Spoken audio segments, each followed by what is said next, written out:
so relevant and practical and help us to bring these principles into our daily lives. And this is true about this concept of light, knowing that since there is one infinite, universal, eternal light from which all comes, one light source, presence, which we call God. I know that I am therefore of the light. We are all of the light. In fact, this is so awesome. We are ever evolving, ever unfolding our own being. We're in this human incarnation. We are eternal beings, but we're in this human incarnation, unfolding, evolving that this inner light into grander, freer, more powerful, more creative, more loving expression. And then here's the other piece that is so important to understand. And this comes from our scientists. And that is that our bodies are literally a biophoton organism made out of light. And our DNA are storehouses of light. And here's the interesting thing. The more that we meditate, the more that we pray and do our spiritual practice, the more we guide our thoughts back into alignment with spiritual truth. And in other words, the more we up-level our consciousness, the more light that we emit. And one of the great researchers, this has been shown by several researchers, is Francis Albert Pop. I've mentioned him before, but if you're interested in his research, you can find it online. So this thing about light, it's not just a symbol, it's a real thing. It's a real thing. We are biophoton organisms. We live in these biophoton organisms, and we are light. Our beings, our nature is light. And remember, darkness, we talk about darkness, it's ignorance, it's a misunderstanding of who we are in truth. So I love this particular lesson that comes this time of year where we focus on the truth of our being as light. Everything is made out of light that gets collapsed into particles, but it's still a form of light. And think of some of the words that are used for people who are spiritually evolved: enlightened, brilliant, bright, illuminated, luminosity. So the light from within then is our focus today, and that light that therefore shows up in all the world celebrations, all the world's traditions, as candles that are lit, as Christmas lights, whatever form it is, bonfires, for the indigenous cultures. It's still all about the light, the light. And so Kwanzaa, which begins today and extends through December 31st, is an African-American tradition that is a time to celebrate unity, the interconnectedness of all life. A candle is lit each day, from now until the 31st, and each day represents a different quality of living. That means living from the light that we are for the highest good of all. And so the values that are practiced in each one of these days is family, community responsibility, commerce, which means prosperity, and self-improvement, evolution of consciousness. Christmas, Christmas is filled with light, the light of candles, Christmas lights, and so on. And also we talk about this thing called the Christ light, and that this great being, Jesus, was born, celebrating his birth, was born of the light. And I'll be talking a little bit more of that in a few moments, but he achieved spiritual enlightenment and then served as a great example of what the potential is for each and every one of us. And so I'm also taking this day to honor Jesus and his illuminated presence and his very high vibrational teachings that support us in living from this place of higher consciousness, which we know is what is going to bring about peace and joy and love and all of those qualities that we so treasure.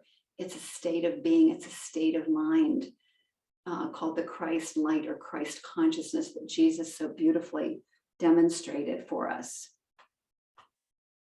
So what I want to be talking about is becoming the way shower. You know, Jesus was the way shower for us and stands as a way shower for us.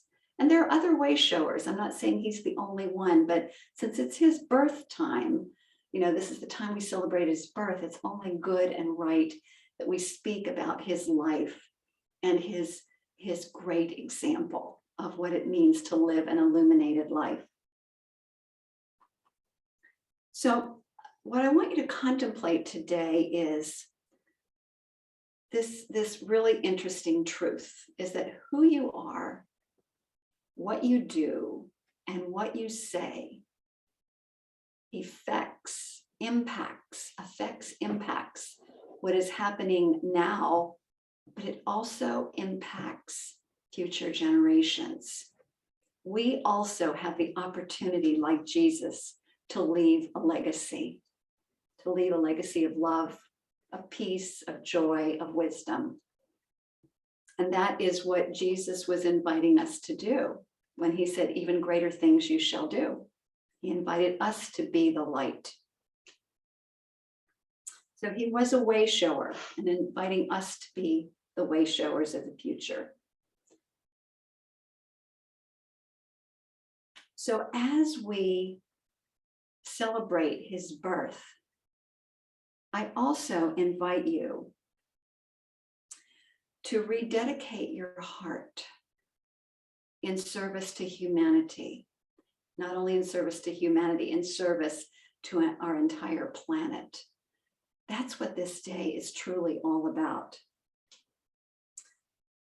So let's revisit the story of Christmas. You know, it was a historical event. And as it was written in the Bible, it was written by mystics, remember, whose higher purpose was to impart a spiritual teaching. So the story was embellished with symbol and symbols that provided a code for spiritual illumination. So it's more than a historical event from the peoples of the Mideast who wrote these sacred texts. And this is true of all texts. They are not meant to be taken literally. They're meant to be teaching stories. So when we look at it from that standpoint, then what the Bible is a guide to enlightenment, and the story of Jesus as the great example of enlightenment, even from his birth forward, gives us information on how to develop our own consciousness. For example, the Christmas story brings forth this idea of the shepherds, you know, talks about the shepherds that were watching their flocks by night. We too have within us the potential of the shepherd consciousness. That is the observer self. The observer self that witnesses and watches the flocks, which are our thoughts. And as Emerson says, guards the portal of our minds. So as thoughts come in that do not serve us, and we could think of those as the predators who are wanting to interfere with the well-being of the sheep. Those predators stand for our doubts and fears, the thoughts of doubt that lead to doubt and fear. So we are to stand guard like the shepherd of our flock, keeping the flock, our thoughts of truth, safe, so that they are not harmed by doubts and fears. Beautiful. I mean, this is our spiritual teaching, isn't it? But the symbols are in the story. Here's another piece that I'd like to share with you, another symbol. And that's the idea of the rod and the staff. The rod and the staff, they comfort me. The rod and the staff used to guide the sheep. Okay, it's the same thing. The rod and the staff represent God's wisdom and love within us, that divine light within us that guides our thoughts back into alignment with higher truth. That's my mindfulness bell. Okay, so angels, the angels of light. Angels represent in these stories, in the story of the Christmas story, they represent the light of divine guidance, the very highest form, most highest vibrational form of divine guidance within us, that sings tidings of great joy and optimism, stilling our fears. And so it says in the story, fear not, for behold, I bring you good tidings of great joy. The I is the great I am within us that brings tidings, good tidings of great joy. That is our true self. That's our true identity. Those highest thoughts, that inner guidance, which is our direct line, our direct connection with universal mind, the universal mind of God. And remember again that it's important for us to lighten up every once in a while. So I'm going to actually provide a little bit in here to help us lighten up about this whole, this whole season and the teachings that were offered. So the first one is, so this is to help us consider the nature of Jesus's birth. A Sunday school teacher asked her class, what children was Jesus's mother's name? And one child raised their hand and said, it's Mary, and she said, very good. Okay, so now children, what was the name of Jesus's father? And this little kid goes, oh, I got it. It's Verge. And the teacher looks and said, that's interesting. Where did you get that? He said, Verge and Mary.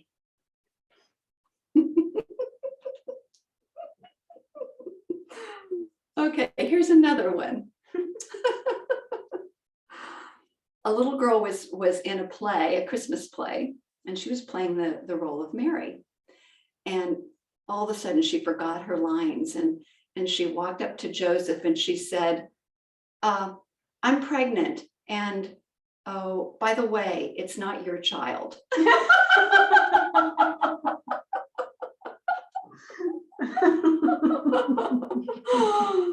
So I love stories like that because not only are they fun and lift our spirits, and joy is a quality of God. So lightening up is a really important piece to this, but also it points us to the nature of Jesus's birth that was spoken about in this symbolic way.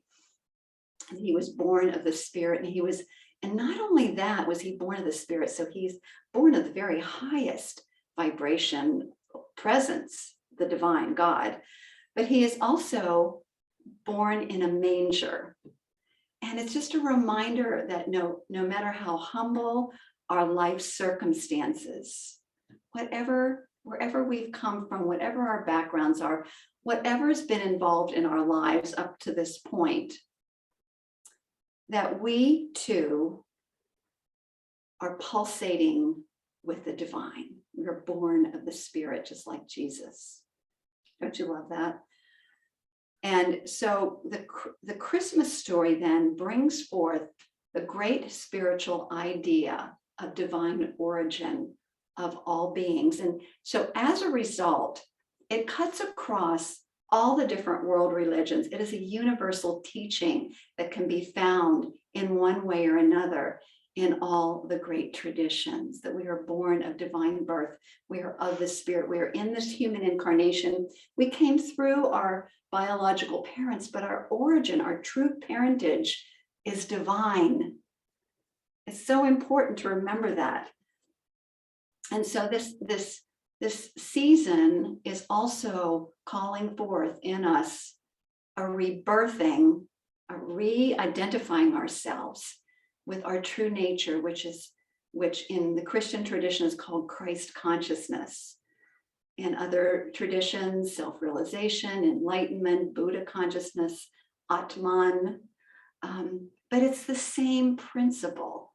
It's the truth of our divine origin. And when we embody that in our consciousness, when we understand that we are pure spirit in this incarnation, something really awesome happens in our lives. We begin to become aware of the presence everywhere. And that's that state of awe and wonder that we were just talking about a week or so ago. That state of awe and wonder is the state of living in the Christ consciousness, this illuminated state where all the lights are on, and we're emitting a lot of light. We are radiating the light of God. Can you feel that? And how about the wise men, the three wise men?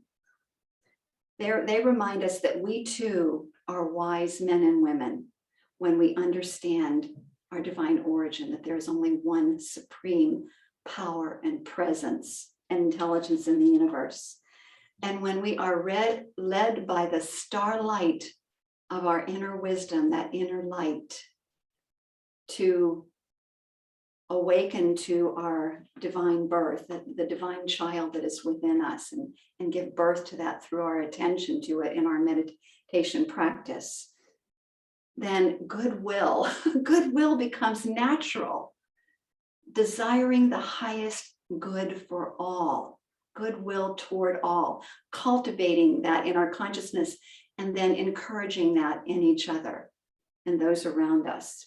The vision then of peace on earth and goodwill among all being our vision that we are living. We are the living examples of that vision.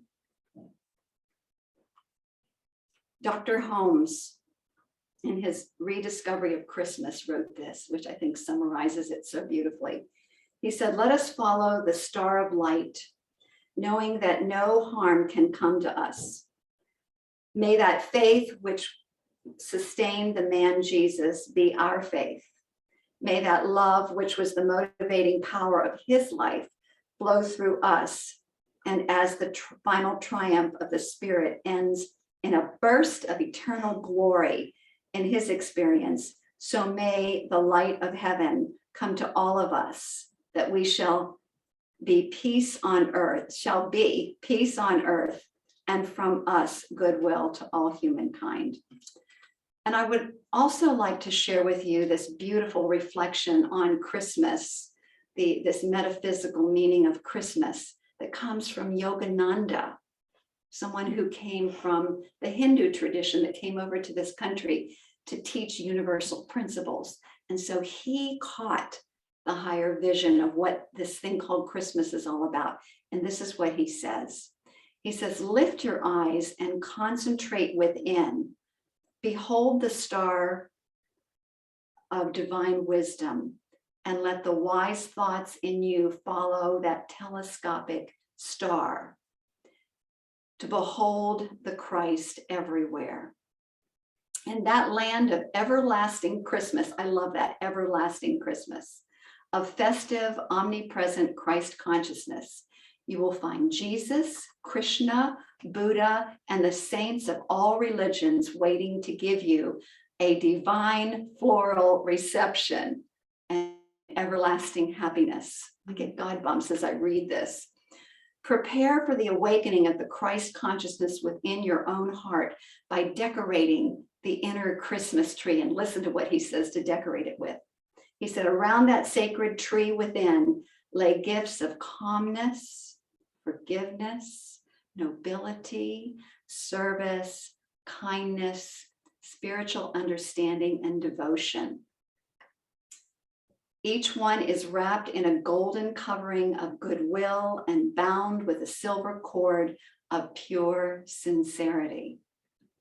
Enjoy this festivity, the birth of the Christ, in your mind and soul and in every atom. Just seeing the light shining in the DNA when he says that.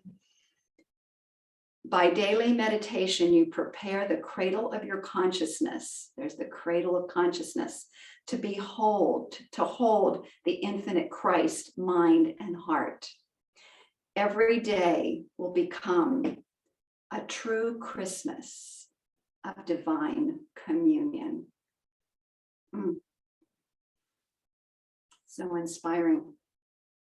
So I'd like to bring this to a close now and just remind us that there is one reason for this season.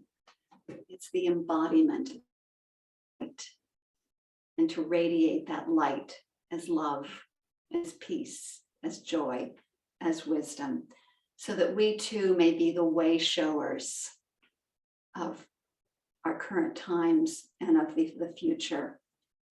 And Jesus's state of consciousness, by the way, was not ready-made.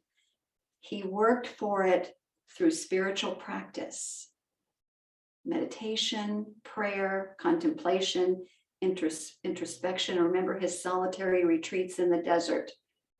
He was Jesus, the man who became Jesus, the Christ. And that same Christ potential resides in you, my friend. When you engage in your spiritual practices, you're cultivating that potential. When you choose love, peace, and joy, it is an expression of the already present Christ light within you. And so you, my friends, you and I are being the new dawn, the light of the new dawn for humanity. And from this point then, the journey continues. Namaste, my friends. Namaste. And so it is. And so I'd now like to introduce to you Deb again to continue with the process of illumination. That was the most beautiful Christmas story I